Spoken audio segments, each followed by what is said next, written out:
Hello class. Welcome back बच्चों। तो पहले बच्चों स्टार्ट करते हैं नया लेक्चर। बेटा लेक्चर ये जो 11 चैप्टर के चल रहे हैं अभी एक ही हुआ है, आज दूसरा लेक्चर है और कल ये चैप्टर वाइंड अप हो जाएगा as well as micro economics भी। ठीक है जी। उसके बाद स्टैट्स में बेटा दो थ्योरी चैप्टर और मीन मीडियन। यही है मेरे पास थोड़ा सा समझाने वाला मैटर। और बेटा कोशिश ऐसे ही करेंगे 14 फेब तक तो बैच बिल्कुल रेगुलर रखेंगे। उसके बाद जैसे जैसे आपके एग्जाम होंगे वैसे वैसे प्रॉब्लम डेज। ठीक है जी। 14 तक तो बिल्कुल लगातार रखते हैं। ठीक है। और मुझे नहीं लग रहा उससे पहले किसी के एग्जाम स्टार्ट हो रहे हैं। एक आध स्कूल के 12 से कह रहा था कोई। 13 से कंफर्म है। तो फिर देखते हैं ऐसा कर लेंगे 10-11 तक बिल्कुल रेगुलर रख लेंगे। 10 तक रख लेंगे। 13 से हैं तो 11-12 उसी पेपर को डिस्कस कर लेंगे जिसका पेपर है, अगर मेरे सब्जेक्ट का है। ठीक है जी? बस अब बिल्कुल चुप है बेटा। कबूतर सामने देखो। कटारिया रुक जा यार। बेटा लास्ट लेक्चर में ना मैंने एक डायग्राम डिस्कस किया था। आज 17-18 और करूंगा और कल बचे हुए 10-12 और करूंगा। सुन लो बेटा।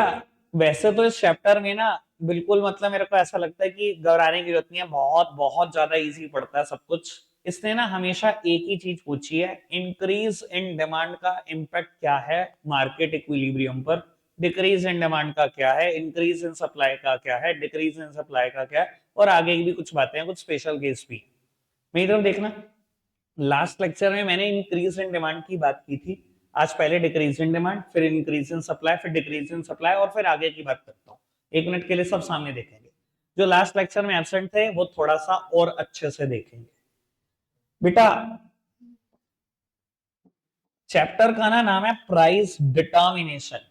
और मैं लास्ट लेक्चर में बात कर रहा था प्राइस डिटरमाइन करने का ना पूरी दुनिया में एक ही तरीका है।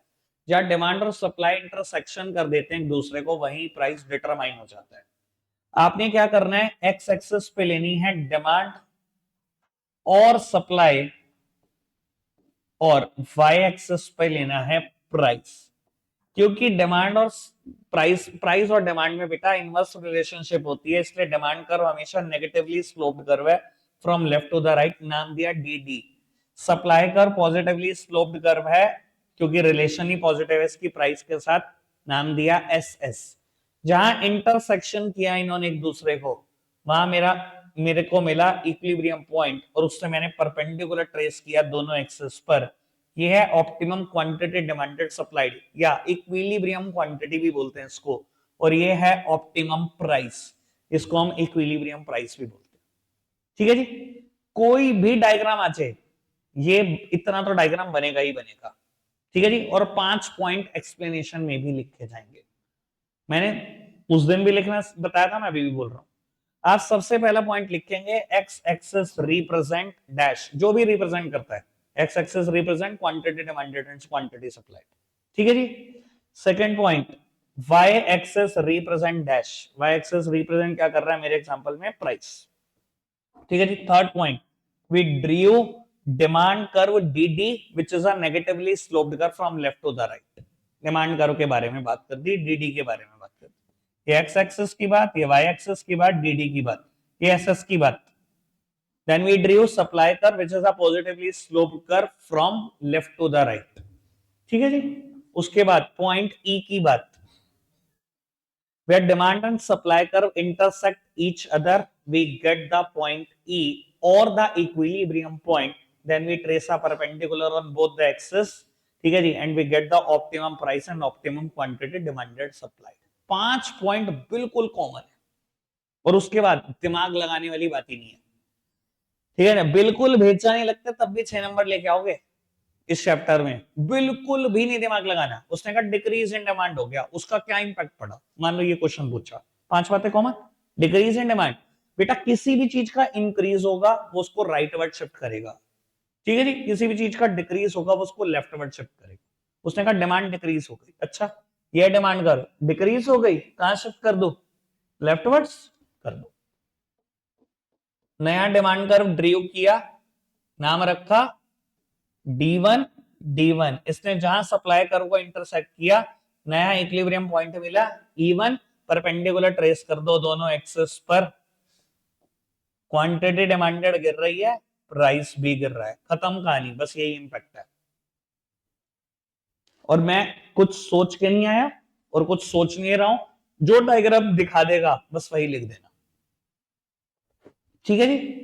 मैं फटाफट से दो चार डायग्राम बनाकर दिखाता हूं आपको, अब थोड़ा सा स्पीड पकड़ूंगा, ठीक है। अब उसने कहा इंक्रीज इन सप्लाई का क्या इंपैक्ट है मार्केट इक्विलिब्रियम पर, बहुत बढ़िया।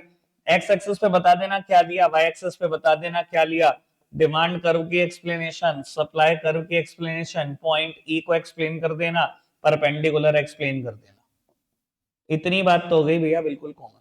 इंक्रीज इन सप्लाई का impact, increase in supply, supply को राइटवर्ड शिफ्ट कर देगा, कर दो राइटवर्ड शिफ्ट, नया सप्लाई कर्व बना दो जी, S1 जहां डिमांड कर्व को इंटरसेक्ट किया, पॉइंट मिला E1,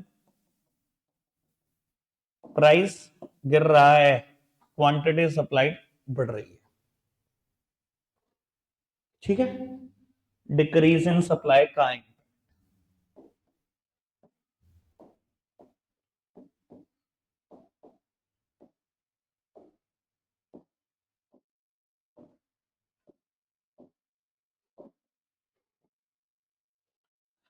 कॉमन बात, डिक्रीज इन सप्लाई, सप्लाई को कहां पहुंचा देगी, लेफ्टवर्ड्स, लेफ्टवर्ड्स पहुंचा, नया सप्लाई कर्व मिला S1 जहां इंटरसेक्ट किया डिमांड कर्व को, इक्विलिब्रियम पॉइंट मिला E1, तो इससे पता लगा प्राइस बढ़ रहा है, क्वांटिटी सप्लाई गिर रही है, ठीक है। जितने मर्जी डायग्राम बनाए जा सकते हैं, कोई दिक्कत तो नहीं। आगे की बात बेटा, आगे ना चार कंडीशन दी गई हैं मुझे, जब डिमांड और सप्लाई दोनों में चेंज हो जाए, और इनमें तीनों, इन चारों में फर्दर तीन तीन बातें और हैं, ठीक है जी। 12 डायग्राम तो यहीं से आएंगे आज, ठीक है जी, और आज ये 12 ही करने हैं, बस ये समझ लो आप, ठीक है।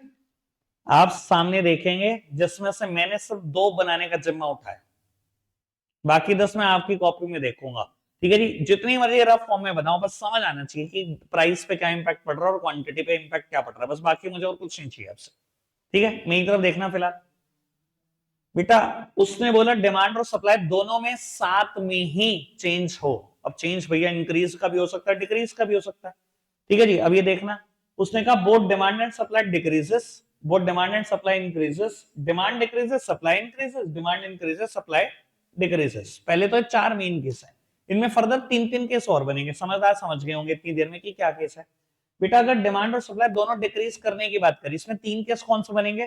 पहला केस, डिमांड और सप्लाई दोनों में इक्वल डिक्रीज हो, डिमांड और सप्लाई में इक्वल डिक्रीज हो, बराबर का डिक्रीज है। फिर decrease in demand is greater than decrease in supply. तीसरा case, decrease in demand is less than decrease in supply.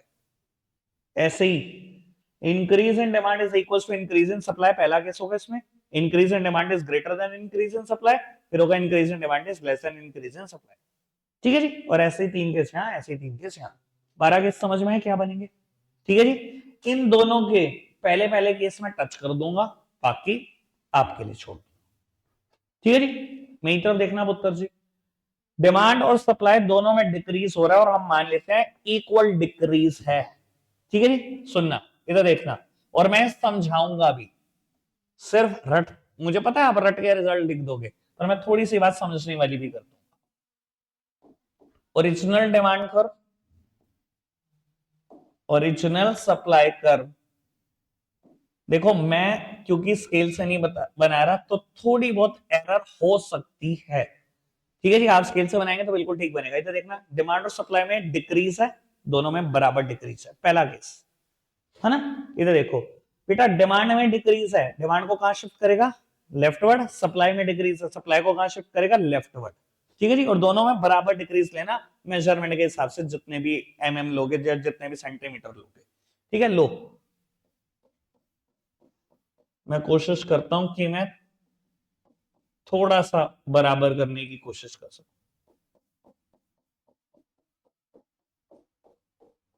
मैंने दोनों में डिक्रीज कर दिया, दोनों का डिक्रीज लगभग बराबर है, ठीक है जी, D1 S1 मेरे को ये नए डिमांड और सप्लाई कर मिले। इन्होंने जहां एक दूसरे को इंटरसेक्शन किया वहां मेरे को नया पॉइंट मिला E1, मुझे दिखा प्राइस में कोई चेंज नहीं है और मुझे पता लगा कि क्वांटिटी में चेंज हुआ है, क्वांटिटी डिक्रीज हुई है। लो अब बाबू बात तो बिल्कुल समझने वाली है, अगर आप समझ गए तो बहुत अच्छी बात। देखो बात बड़ी सिंपल सी है, इधर देखो पहले डिमांड और सप्लाई दोनों 80-80 थे और कोई पर्टिकुलर प्राइस पर ये इंटरसेक्ट कर रहे थे। ठीक है जी, कहता डिमांड गिरी, कहता सप्लाई भी उतनी गिर गई। भाई सच बताओ प्राइस पे कोई फर्क पड़ेगा? जितनी डिमांड गिरी उतनी सप्लाई गिर गई तो कोई फर्क नहीं पड़ेगा। और यही सोचो डिमांड ज्यादा गिरती, इधर देखो डिमांड ज्यादा गिरती और सप्लाई कम गिरती। अभी आप ये केस बनाओगे इसलिए आराम से सुन लो, अगर डिमांड ज्यादा गिरती और सप्लाई कम गिरती तो क्या होता? ये आप ऊपर वाली बात छोड़ दो, सप्लाई ज्यादा एज कंपेयर टू डिमांड, क्या होगा ऐसे केस में? प्राइस गिरेगा। देख लेना प्राइस गिरा ही होगा जब आप बनाओगे। समझने वाली भी बातें हैं, पर मैं कहता हूं समझना छोड़ दो, आप जो रिजल्ट आएगा वो भी लिख दोगे बिल्कुल ठीक होगा। और यही सोचो थोड़ी देर बाद जब आप तीसरा केस बनाओगे कि डिमांड में जो डिक्रीज हुआ वो सप्लाई के कंपैरिजन में कम हुआ, सप्लाई 30 से गिरी लेकिन डिमांड 20 से गिरी। बाबू अब ओरिजिनल को भूल जाओ, नया देखो डिमांड 80 है, सप्लाई 70 है। ऐसी सिचुएशन में क्या होगा? सप्लाई 70 ही है बस पूरी इकोनॉमी में, डिमांड कितनी है? 80। ज्यादा डिमांड, प्राइस क्या होगा? बढ़ना चाहिए, बढ़ेगा ही, देख ले। ठीक है जी, अब अगले दो केस बना के दिखा रहे हो मुझे जो मैंने दोनों वैसे समझा दिए वर्बली। ठीक है जी, क्या दोनों केस हैं? ये देखो एक तो है decrease in demand is greater than decrease in supply, और दूसरा इसका उल्टा है। ठीक है जी, पहले पहला डायग्राम पूरा करो, मैं चेक कर रहा हूं नोटबुक। अब वो इधर देखना, डिक्रीज इन डिमांड ज्यादा बनाना है, आप डिमांड कर्व को ज्यादा शिफ्ट करना लेफ्टवर्ड, सप्लाई को बहुत छोटा सा शिफ्ट करना, बहुत छोटा सा, बहुत छोटा सा शिफ्ट करना सप्लाई को, डिमांड को ज्यादा शिफ्ट करना लेफ्टवर्ड। जल्दी करके दिखाओ बेटा, सामने देखना। तो वो अगला जो मैटर है वो ये कहता है both demand and supply increases. अब यहां पर भी तीन किस्से हैं। ठीक है जी, कि डिमांड की जो इंक्रीज है वो सप्लाई के इंक्रीज के बराबर हो, फिर डिमांड का इंक्रीज ज्यादा हो सप्लाई के इंक्रीज से, फिर डिमांड का इंक्रीज कम हो सप्लाई के इंक्रीज से। पहला केस मैं बता रहा हूं, बाकी दोनों आपके लिए। भाई एक बार और आखिरी ट्राई, भाई साहब बस ये जो मेंशन नहीं कर रहे ना आप डायग्राम को या बेटा पॉइंट्स को, ये गलत हो जाएगा, मेंशन करना पड़ेगा आपको। बहुत सारे बच्चे मेंशन ही नहीं कर रहे थे। भाई अभी तो फ्री हैंड बना रहे हो, इतना कौन सा टाइम लग रहा है? 1 मिनट एक के लिए बहुत ज्यादा है, 1 मिनट एक के लिए बहुत ही ज्यादा है। ये डी, ये एस, जहां इंटरसेक्शन हुआ पॉइंट ई, परपेंडिकुलर ट्रेस करे, ऑप्टिमम क्वांटिटी ऑप्टिमम प्राइस, इतनी कहानी सबसे पहले होनी चाहिए। अब 1 मिनट कुछ लिखो नहीं, खुशी गौरी आप इधर देखो, इधर देखो राघव देख ले, तो इंक्रीज इन डिमांड और इंक्रीज इन सप्लाई बराबर है। ठीक है जी, बराबर है और दोनों में इंक्रीज है। राइट वर्ड शिफ्ट करें दोनों को, पहले डिमांड को राइट वर्ड शिफ्ट करो। देखो मैं स्केल से नहीं बना रहा और आप भी स्केल से नहीं बना रहे, बराबर अंदाजे से ही करना है अभी फिलहाल तो, लेकिन जब पेपर में करोगे तो स्केल से मेजर करके। दोनों में राइट वर्ड शिफ्ट करना है, इंक्रीज है लेकिन और बराबर होना चाहिए, लगभग बराबर।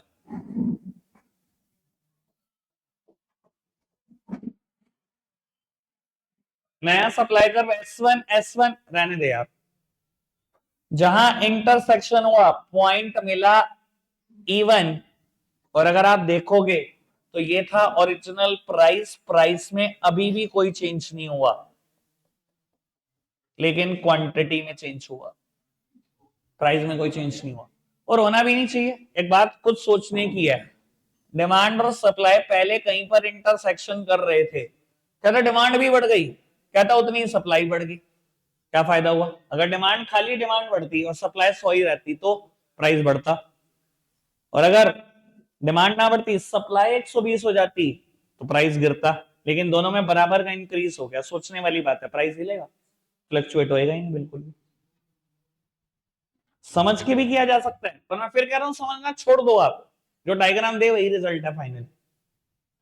ठीक है जी। अब अगले दोनों केस स्पर्श, तो इसके चक्कर में ना रल रही हो, मुझे डर लगता है बस। Increase in demand is greater than increase in supply. ये दूसरा केस आपकी नोटबुक में देखूंगा, और तीसरा केस स्पीड बढ़ा दो बस फटाफट से, जल्दी से बेटा। अब अगले 6 केस, ठीक है जी। अब एक ही बार देखूंगा बेटा, थोड़ा सा बनाना आ गया, प्रैक्टिस हो गई। अब इकट्ठे 6 केस इधर देखो जी। डिमांड डिक्रीज हो रही है, सप्लाई इंक्रीज। पहली सिचुएशन ये है, डिमांड का डिक्रीज और सप्लाई का इंक्रीज बराबर है। डिमांड का डिक्रीज मतलब डिमांड जाएगी लेफ्टवर्ड, सप्लाई जाएगी राइटवर्ड, लेकिन इक्वल लेफ्टवर्ड जाना चाहिए और इक्वल राइटवर्ड जाना चाहिए। ठीक है जी। फिर डिमांड का डिक्रीज ज्यादा है, सप्लाई का इंक्रीज कम है। फिर डिमांड का डिक्रीज कम है, सप्लाई का इंक्रीज ज्यादा है। और ऐसे ही बची हुई तीनों सिचुएशन इसकी इकट्ठे बना दो, 6 सिचुएशन दिखा दो और फिर जा सकते हो। ठीक है जी। रखते फिलहाल आज के लिए इतना ही है प्यारे बच्चों, बाय।